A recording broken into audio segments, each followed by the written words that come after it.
Hello my dear student, मैं Ajit Awasthi study point में आपका स्वागत करता हूं। आज हम बात करेंगे ऑप्टेटिव सेंटेंस की, यानी कि यदि आर एस का वाक्य ऑप्टेटिव सेंटेंस में होगा। ठीक है, तो पहले हम आपको ऑप्टेटिव सेंटेंस का इंट्रोडक्शन देते हैं कि ऑप्टेटिव सेंटेंस होता क्या है। ठीक है, तो ऑप्टेटिव सेंटेंस का मतलब होता है इच्छावाचक। अब इच्छा कैसे व्यक्त की जाएगी ये समझिए। ठीक है, तो इच्छा कैसे व्यक्त की जाएगी? यदि वाक्य की शुरुआत में से होगी, में से, यानी कि वाक्य की शुरुआत जो होती है इच्छा व्यक्त करने के लिए में का प्रयोग किया जाता है। ठीक है, तो आप इच्छा कितनी तरह से व्यक्त कर सकते हैं? एक तो आशीर्वाद देकर, एक तो आशीर्वाद देकर। ठीक है, तो आशीर्वाद देकर, एक अभिशाप देकर, अभिशाप देकर, और तीसरी तरीके से भगवान से प्रार्थना करके,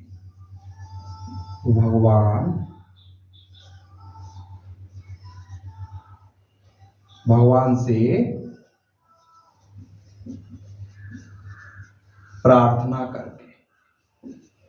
अर्थात में से जब वाक्य की शुरुआत होगी तो या तो आपको आशीर्वाद दिया जाएगा, या तो आपको अभिशाप दिया जाएगा, और या भगवान से प्रार्थना की जाएगी। ठीक है, तो अब बात आई, हाँ, तो सबसे पहले ऑप्टेटिव सेंटेंस।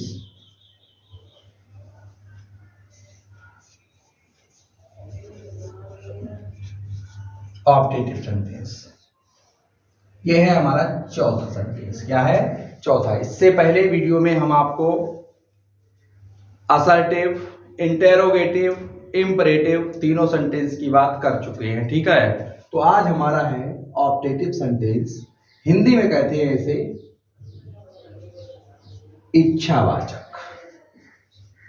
इच्छावाचक। ठीक है, अब इन्हें पहचानते कैसे हैं?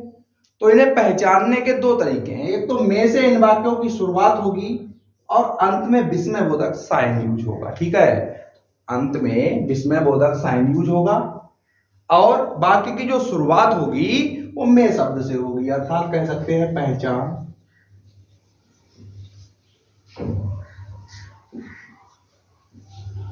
यदि आर एस के वाक्य की शुरुआत, यदि आर एच के वाक्य की शुरुआत में शब्द से होती है। ठीक है, तो में शब्द से अगर होगी तो ऐसे वाक्यों का इनडायरेक्ट बनाने के लिए ऑप्टेटिव सेंटेंस का यूज होगा। ठीक है, तो ऑप्टेटिव सेंटेंस जैसे मैंने सभी की पहचान बताई थी उसी प्रकार से इसकी भी पहचान है। में शब्द से आपके वाक्य की शुरुआत होगी, अर्थात आर एस के वाक्य, मैंने कहा था आर एस के वाक्य को ही देखकर पता लगता है कि इस वाक्य का इनडायरेक्ट जो है वो किस नियम से आपको बनाना है। ठीक है, तो आर एस का वाक्य मैंने फिर देखा। देखो, पहले मैंने कहा जो भी आपको इनडायरेक्ट स्पीच में बनाने का सेंटेंस दे रखा है सबसे पहले आप उसके आर एस के वाक्य को देखें। ठीक है, आर एस के वाक्य को देखकर यह पता करें कि हमारा आर एस का वाक्य किस सेंटेंस में है। ठीक है, मैंने आपको सब सेंटेंसों का डिटेल में पहचान बताई है कि किस तरह से पहचानना है और किस नियम से उसका इनडायरेक्ट बनाना है। ठीक है, तो अगर मैंने कहा ऑप्टेटिव सेंटेंस में होगा तो वाक्य की जो शुरुआत होगी वो में शब्द से होगी। किससे होगी? में शब्द से होगी। तो वाक्य की शुरुआत अगर में शब्द से है तो आप समझ जाएं कि ऑप्टेटिव सेंटेंस है। क्या है? Optative sentence. अब में शब्द से जब वाक्य की शुरुआत होती है तो एक तो आशीर्वाद, एक अभिशाप और एक भगवान से प्रार्थना, यानी कि इच्छा जो व्यक्त की जाती है वो इन तीन चीजों को लेकर के इच्छा व्यक्त की जाती है। ठीक है, किसी को आशीर्वाद दिया, किसी को अभिशाप दिया, भगवान से प्रार्थना की।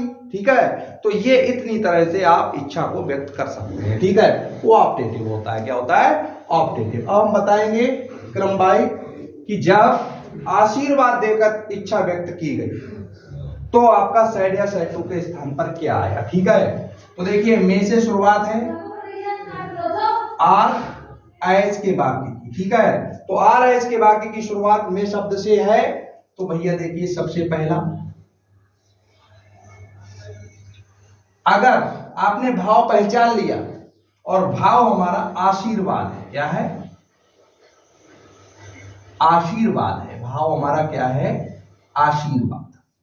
तो भैया अगर भाव आपका आशीर्वाद है तो आप शैड या शैड टू के स्थान, शैड या शैड टू के स्थान तुरंत लगा दीजिए बेस्ट। क्या लगा देंगे भैया, बेस्ट, ये बेस्ट लगा दिया, ठीक है। अब देखिए अगर अभिशाप दिया गया, अभिशाप, तो अगर अभिशाप दिया जाएगा तो शैड या शैड टू के स्थान पर आपको लगाना होगा क्रस्ट, CRUSED, क्रस्ट का प्रयोग होगा, ठीक है। और अगर भगवान से प्रार्थना की जाएगी,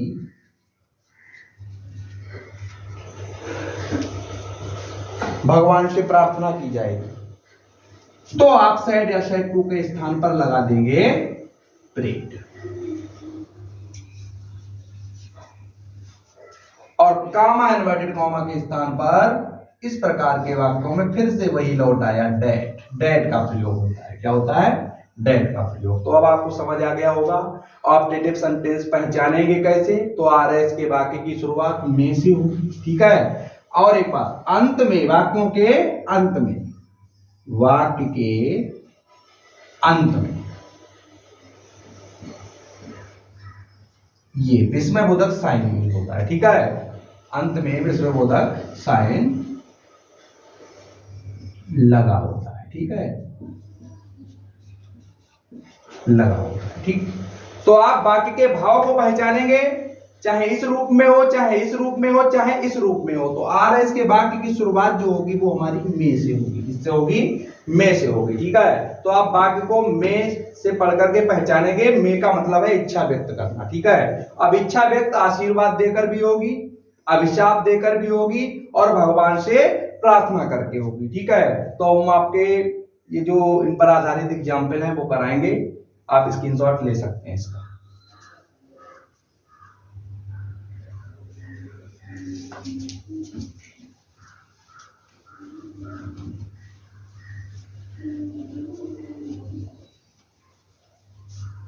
तो देखिए पहला वाक्य है, Ram said to you, comma inverted comma, may you live long, may you live long. तो पहले तो ये समझिए भाव क्या है। तो मे यू लिव लॉन्ग का मतलब है कि आपकी जो उम्र हो, लंबी आयु, क्या हो, दीर्घायु कहने के लिए कह रहा है, ठीक है। तो जब दीर्घायु कहने के लिए कह रहा है तो आपका आशीर्वाद दिया जा रहा है राम के द्वारा। यू मीन्स तुमको क्या दिया जा रहा है, आशीर्वाद दिया जा रहा है। तो अगर आशीर्वाद दिया जाएगा तो हमें पता है राम शैड टू की जगह पर हमारा क्या हो गया, बेस्ड, बेस्ड हो गया, और यू हो गया, कामा इन्वर्टेड कामा की जगह पर क्या हो गया, डेट हो गया, ठीक है। अब पहले यू को चेंज करेंगे भैया, यू को यू में ले जाएंगे, क्योंकि यू हमारा, ये मैंने पहले वीडियो में ही बता दिया कैसे पर्सन बदलते हैं। यू हमारा सेकंड पर्सन है, सेकंड पर्सन को ऑब्जेक्ट में ले जाएंगे, ऑब्जेक्ट यू है तो यू ही रहेगा। और मे को पीछे यूज किया जाता है माइट में बदल कर। देखो मैंने उस टेबल में मे का प्रयोग बताया था, मे को माइट में बदला जाता है, ठीक है। तो यू और माइट हो गया, MIGHT, माइट, और लिव लॉन्ग। ये बड़ी इजीली आसान तरीके से आप इसका इनडायरेक्ट बना सकते हैं, ठीक है। तो देखो में से शुरुआत थी, इसलिए मैंने ऑप्टेटिव नियम का प्रयोग किया, ठीक है। आशीर्वाद का होना पाया गया, इसीलिए मैंने बेस्ड लगा दिया, ठीक है। अब एक एग्जाम्पल फिर देखिए, मोहन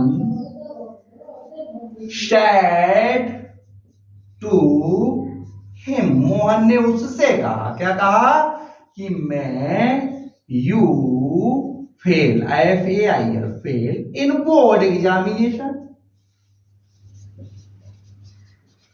एग्जामिनेशन। तो अब देखिए भैया अब की बार में अभिशाप दे दिया। क्या दे दिया? अभिशाप कि बोर्ड एग्जामिनेशन में असफल हो जाओ। क्या हो जाओ? बोर्ड एग्जामिनेशन में असफल हो जाओ। फेल का मतलब होता है असफल। ठीक है, तो भैया मोहन के द्वारा हिम्मीशु से क्या दिया गया? अभिशाप दिया गया कि तुम बोर्ड एग्जामिनेशन में असफल हो जाओ। ठीक है, तो अब असफल किया गया है तो अभिशाप हुआ। अभिशाप होगा तो आप सेड SI2 के स्थान पर करंट का प्रयोग करेंगे। हिम हो गया, कामा इन्वर्टेड कॉमा दैट हो गया, यू फिर हिम में आएगा, हिम से ही हो गया, में फिर पीछे जाकर के माइट में बदल जाता है, और फेल इन बोर्ड एग्जामिनेशन। तो भैया ये भी आपको समझ आ गया होगा। तो ये इतने सरल वाक्य होते हैं ऑप्टेटिव सेंटेंस। में से शुरुआत होगी और तुरंत समझ जाओ, बस भाव पहचानना आना चाहिए। बाकी को जैसे ही आप पढ़ेंगे आपको भाव पता लग जाएगा कि इसमें अभिशाप दिया गया है या आशीर्वाद दिया गया है। ठीक है, तो तीसरा देखिए भैया,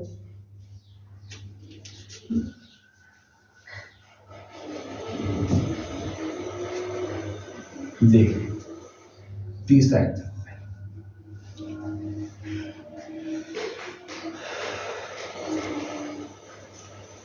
Ram said, comma inverted comma, may God bless you, may God bless you। तो देखिए भैया इसमें खुद के लिए प्रार्थना की गई है। ठीक है, तो साइड टू की जगह पर क्या लग जाएगा? प्रेड लग जाएगा। तो Ram prayed, comma inverted comma की जगह पे that, god third person no change, तो गॉड गॉड ही रहा। मे का पीछे क्या हो जाएगा भैया? माइट, MIGHT, माइट, ब्लेश, और यू कौन सा पर्सन है? अब भाव के अनुसार यहां पर आपको ऑब्जेक्ट में चेंज करना होगा। तो राम ने तुमसे कहा, ठीक है, तो राम मुझसे कह सकता है और राम तुमसे कह सकता है। तो मी मान लो, तो उसके अकॉर्डिंग क्या हो जाएगा? Bless me. ठीक है, तो ये हो गया आपका सेंटेंस। ठीक है, थैंक यू क्लास। आपको अगर हमारा वीडियो पसंद आया हो तो आप मेरे चैनल को सब्सक्राइब करें और ऐसे ही हम आपके लिए वीडियो लाते रहेंगे। आप हमारे साथ जुड़े रहें।